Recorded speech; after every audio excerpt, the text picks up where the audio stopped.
Hello, Hopkinton, and welcome back to a new series of All About Hopkinton. I'm your host, Jim Cousins, for this episode, and this series is produced to bring you the interesting people and events that make Hopkinton the great place to live that it is. And I'm very privileged to be able to be sitting here meeting these people. And one of those people is Andrea Conboy, who is the children's librarian at the Hopkinton Public Library. So let's dive in and see what's happening. Welcome, Andrea. Thank you. Thank you for having me today. Oh, it's a pleasure. I'm so glad to chat with you and see what's going on. Now, let's talk for a little bit, because as with everything right now, we are coming out of COVID. We're like, the pandemic is still happening, but things are changing. What is happening with the children's room regarding your COVID protocols and standings now? Yeah, that's a great question. So almost everything is back to normal in the children's room. I'm very happy to say that the play area is back open and we've got the toys back out. So if you want to come play in the play area, it's there. And also our programs are back in person now. So we've got story time back in person. We've got our play group back in person, as well as other programs. Some programs we are running as a hybrid, both in person and Zoom, because some people kind of liked the Zoom thing, so we'll keep doing that because they like it. And other than that, people can come in and freely browse and sit down and read, so we're almost back to normal. Well, that's great. Do you still have like deep cleaning going on? Do you require we've masks? Got a couple of extra cleaning protocols in place, especially with the toys. And you don't have to wear a mask in the library. It's optional. So mostly back to normal. Okay. All right. While the world was closed down for the pandemic and everything went online, what did you do? Did you make any changes? Did you move things around, or did you just kind of keep things as they were? Well, all of our programming went remote, as you probably could tell. So we did story times online, and we did our programs online.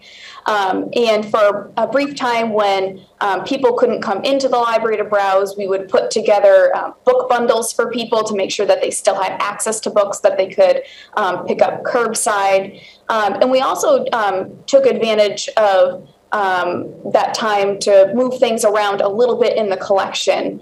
So we moved our play area over, and we also just moved different parts of the collection around so that the room moved a little bit more developmentally as people browsed. So that's kind of what happened for the last 2 years. Okay. It's really interesting to hear that you're maintaining the Zoom option for those who are more comfortable. It's a nice way to be fully inclusive for those who are more comfortable and those who are a little bit nervous about rejoining life. Yeah, and even so, we found that with some of the elementary age students, they just, I think for, getting out of school and getting home and having a snack and then being able to jump on Zoom and do a book club was almost easier than getting home, having a snack, making it to the library. So there was a convenience we found. If we can make things more convenient and get people engaged, why not? Do you think that this will be a transitional time, or do you think that Zoom might become a permanent component of some of your programs? I think it could become a little bit of a permanent component. Again, with the elementary book clubs, we retained it and made it an option just, again, because it has a convenience. So I could see it maybe sticking around for a while. I think that's really interesting. I think that there are very few good things that came out of the pandemic, but I think this is actually one of them because the more people that can be included, the merrier. And this is just another way for people to jump in. Yeah, absolutely. So I know we're going to talk about some current things that are going on. But before we get to that, I'm curious if you just kind of give me a quick rundown. What are a sampling of some of the programs that you're running now, and talk about their age groups? Yeah, so that's a great question because we have a very active children's department with our programming, and that's one of my favorite parts of my job. So we have a little bit of something for everybody.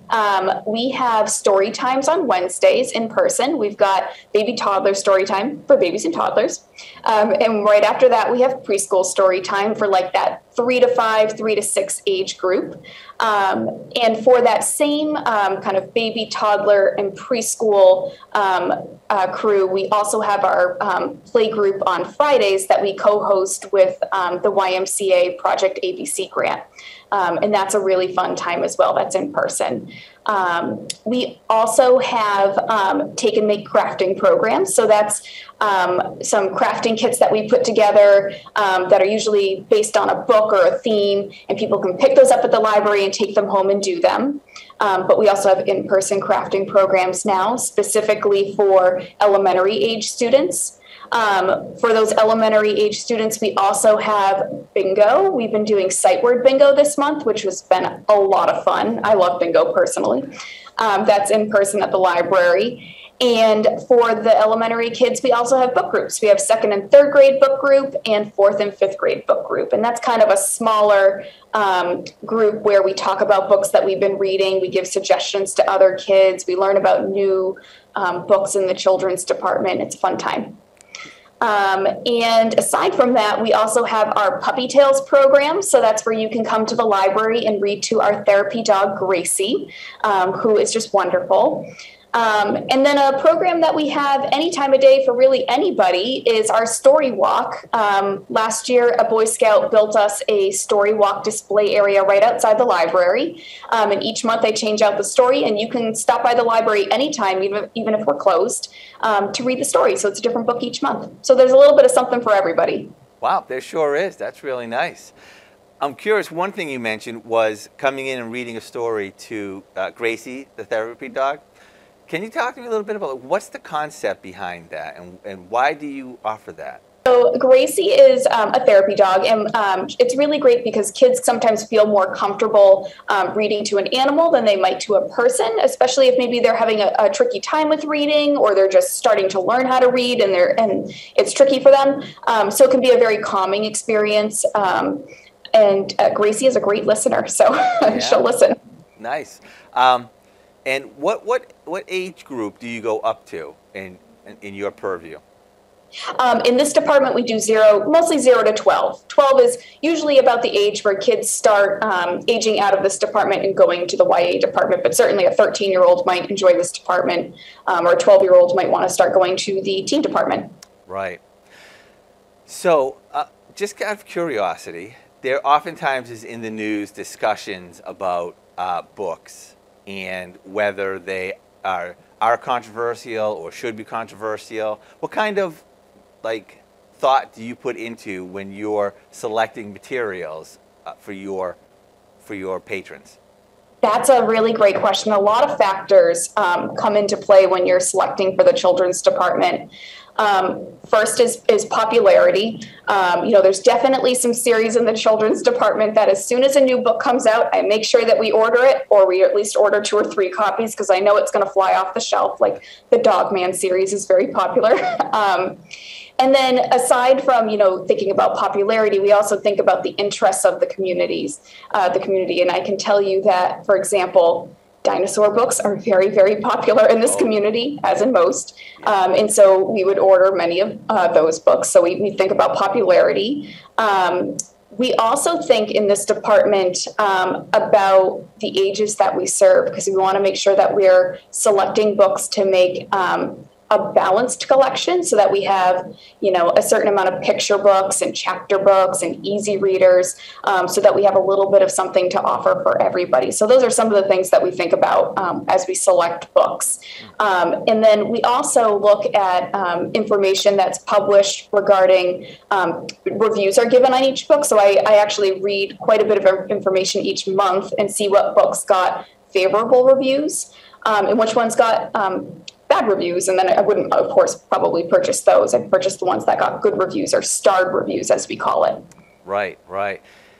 And talking about these books, and talking about really the programs that you do, where do you get your ideas from? for story time, actually, one of my favorite parts of my job is as we get new books, and it's like you get a big box of books and you get to open them and see all the new books inside. And I enjoy reading through, especially the picture books, to see what they're actually like, because you don't get to see them until they arrive. And often when I read through some of those books, is the ones that I like the most, I'll get inspired to do a story time by them and seek out kind of like a craft to do with them, or research different songs that go with them. I have some professional books that kind of help me think of different songs and rhymes. So it's often really leafing through books that I get ideas. Nice. And I know we're getting close to summer, and summer is usually time for a reading program or a reading like extravaganza. How are you setting that up for this year? Well, so I'm glad you asked. I am deep into working on summer reading right now. It is a very big part of our program each year, what we offer each year. Summer reading in this community is pretty big, which is wonderful. So our program will start June 23rd, which is the last day of school, and it'll run to about August 20th. And we will be using a platform that we've used for the last 2 years. It's an online platform called Book Points, and it's worked really well for us. And the nice thing about Book Points is that families can create an account, and then they can sign up each person in their household for a different reading program, because there's something for everybody on Book Points. There's an adult reading program, there's a teen reading program, and then there's 3 children's reading programs. There's one for pre-readers, there's one for kids who go to the Marathon Elmwood schools, and then there's one for the Hopkins students. So there's something for everybody on there. So that's really cool. And I know that, so actually I don't know. Is it like number of pages that you read, just number of books? What are you tracking? I'm glad you asked. Well, kids can earn points in 3 different ways. The first is they can track the number of minutes they read. So 1 minute is 1 point. The second way that they earn points is by different reading activities that they engage in. So one of the activities that I have is read outside on a sunny day, and I think they get like 10 points for that. So that's another way that they can earn points. And then the third way is actually by getting secret codes, and you get secret codes by going to a library program. So if you went to story time, I would give it a secret code, and they would go home and type it in. It would give them a couple of extra points. And so as those points add up, they then can earn prizes, and they can come to the library and pick out up to 3 prizes over the course of the summer. So they have a lot of fun doing that. Yeah, yeah. Is it just fun, or is there also a competitive nature in there? I don't know. I think the kids, they don't really get competitive with each other. They get more competitive with themselves, which, they want to get to the next benchmark to earn their next prize. And I actually just ordered the prizes today. We've got some new prizes for this summer, and I can't wait for those to come in. I know Rubik's Cubes have apparently been really popular in Hopkinton right now. So we've got some little mini Rubik's Cubes coming in, which are great for some of the older upper elementary kids. Last year we had bubbles, and the preschool crowd went wild for those. So we got those again for this year. And we've got a lot of other fun prizes for kids to choose from. It's kind of like an arcade, because we have a display case in the circulation desk in the children's room, so they can come in and see the prizes and say, I want, the bubbles, and we go and get the bubbles for them. So it's really fun. That's awesome. Now, I'd like to ask, because you are the children's librarian, so the buck stops with you and all the answers are there. When you pick out books and when you are structuring programs, is it more that you just put things out there, or do you have any kind of role in your job or your programs where you are helping students understand things or get the meaning of and grow through the books that you have? Yeah, I think that's a great question. I think that really I kind of view the different programs and books and displays that we put out there as kind of being led by the interests of the readers who come through the door, and supporting the community in different ways. One way that I can think of, or one thing that I can think is a reflection of that is about a year or 2 ago, I created a holiday aisle. It's aisle 12 in the picture book section. And what I think is great about this aisle is there's so many different holidays, ones you might have not have even heard of, that kind of reflect the community. And so my hope with that is that these books are available all year. And kids, they love to read books about holidays. It doesn't matter what time of year it is, they'll read about it any time of year. And they get to learn about different holidays and different cultures or celebrations, which I think is the library's all about new things.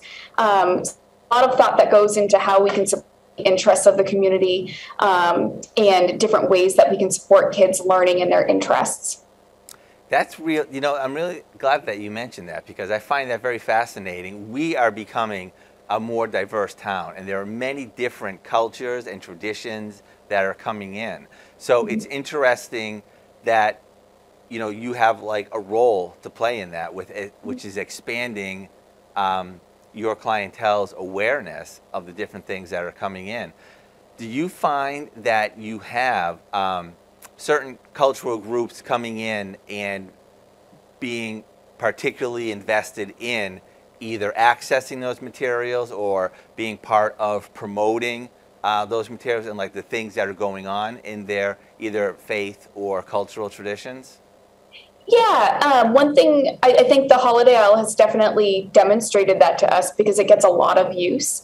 I'm also seeing we created in the last year and a half a picture book section that has books in languages other than English, which is really, really wonderful because if there's a family member at home that doesn't speak English, but maybe the child speaks English, it gives them kind of a shared reading experience. Or we find people who are coming in seeking out those non-English materials, which I think is truly wonderful. So it's definitely being used by the community. Yeah. So you've been with us for about 4 years now, and our children's librarian for about 3 years now.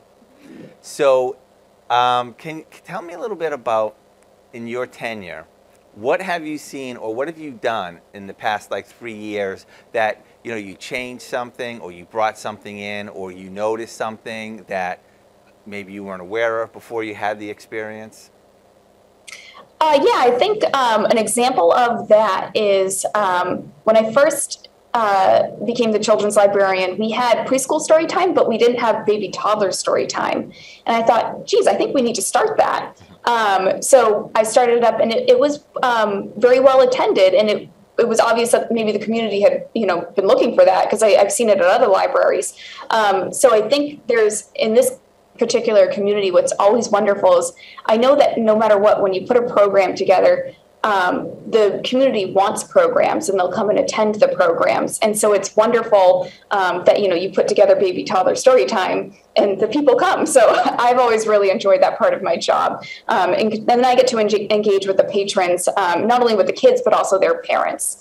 So that's something that I've learned over the course of several years, that trying new things and introducing something new to the department, it's always interesting to see you know, how it's received. And I think people really enjoy seeing new things. Very neat.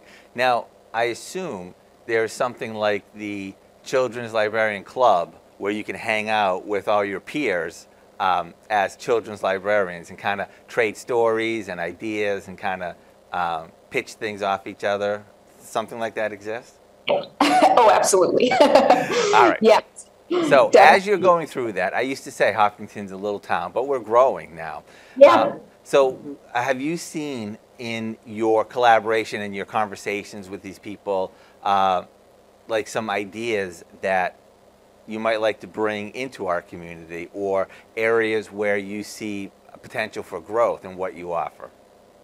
Yeah, definitely. So there's actually a consortium or a like a kind of like a subscription group that you can email different children's librarians in the state through, and it's really interesting to see the different kind of emails that go through. And you know, some librarian in a different town might be trying this, and they want to know if librarians in other towns have tried it before.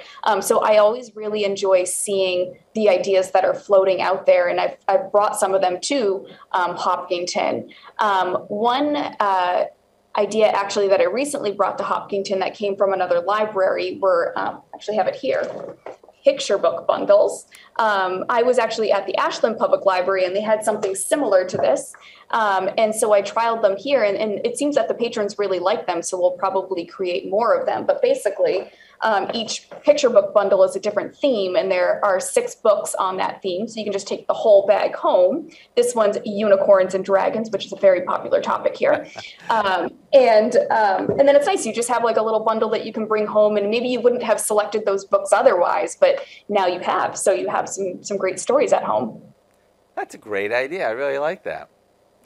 So our time is beginning to grow short, and I just want to make sure if you wanted to highlight anything that's happening in your room, in the children's room, that we haven't yet touched upon.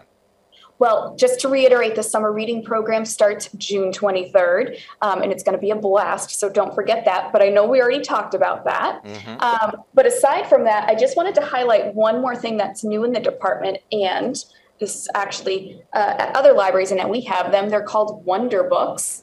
And what these are they are a book that has an audio component built right in, so you could plug in some headphones and it'll actually read the book out loud to you, and you can flip the pages and read along. Wow. And we have these as picture books. We have them as chapter books as well, and easy readers. So there's something for every age group, and these are new to the department. I'm about to add a bunch more, and these would be really fun over the summer, I think, especially if you're on a road trip. So I just wanted to highlight that. That's really great, and I just have to say, I know Mike, our director up there in control, was also really impressed. You whipped those books out like a real pro. That was very impressive. All right. Now, if somebody wants to get in touch with you or find out more about you, where do they find you? You can go to the Hopkinton Public Library website, and there is a children's tab along the top, and that's where you can learn more about the children's department. But otherwise, you could always call the library, or you could send me an email. Okay. All right. So, Andrea, I just want to say that thank you. I'm appreciative because you are working to educate and enrich and expand the horizons of the next generation of kids who are going to grow up and run this world. And I think that your work is really important. And thank you for doing this. Thank you so much. It is an absolute pleasure. And I'd just like to thank the community for being so supportive of the library. It's an absolute pleasure. The reason it's an absolute pleasure is because you're in the right place for your passion. So that is wonderful. That's definitely true. All right. And you're welcome. We'll catch up with you again soon. Thank you. All right. Thanks. Bye. Bye. And thank you so much for tuning in for this episode of All About Hopkinton. I hope that you come back because we will be having a lot more episodes coming up in the next several months. And we'll talk to you soon. Take care of everybody.